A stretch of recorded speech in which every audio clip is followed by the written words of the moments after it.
এই সিটটা দেখতেছেন নি? এই যে এই সিটটার মধ্যে একজন বাংলাদেশি লোক থাকে, আজকে 14 বছর বিদেশ।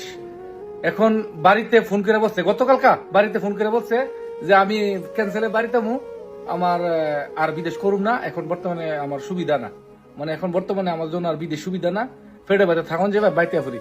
তার মারে প্রথম বলছে এই এই এই এই এই- এই যে- এই যে- এই যে- এই সিটটার মধ্যে তার মা কি বলছে জানেন? বাবা আয়া কি করবি, ফেডে বাইতে ফিরে থাক। এই তার মা বলছে। আবার তার বউরে ফোন করে বলছে, সে নতুন বিয়ে করে এসে তার বউরে ফোন করে বলছে যে আমি আয়া ফুরুম, আমার বিদেশে আমি এখন কাম কাজের বেশি একটা সুবিধা না, কোনো মতে খায়া ফেটে বাজাতাম। তার বউয়ে বলছে যে আপনি আরো 3-4 বছর বিদেশ করে আইন।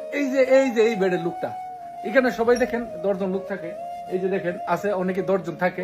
কিন্তু আমার প্রশ্ন হইলো, যখন আপনি বাড়িতে যাইবেন আপনার হাজার সমস্যা থাকবো, টাকা পয়সার সমস্যা থাকবো, যদি আপনি বাড়িতে টাকাটা দিয়ে দেন সবগুলা, তাহলে আপনি ধরা থাকবেন। যতই পারেন 2 টাকা 4 টাকা আড়ানা রাখেন নিজের কাছে, যাতে 15 বছর পরে কেউ জিগার লাগবে না, ডাইরেক্ট বাজেবেন না। ঠিক আছে, ভিডিওটা শেয়ার করেন।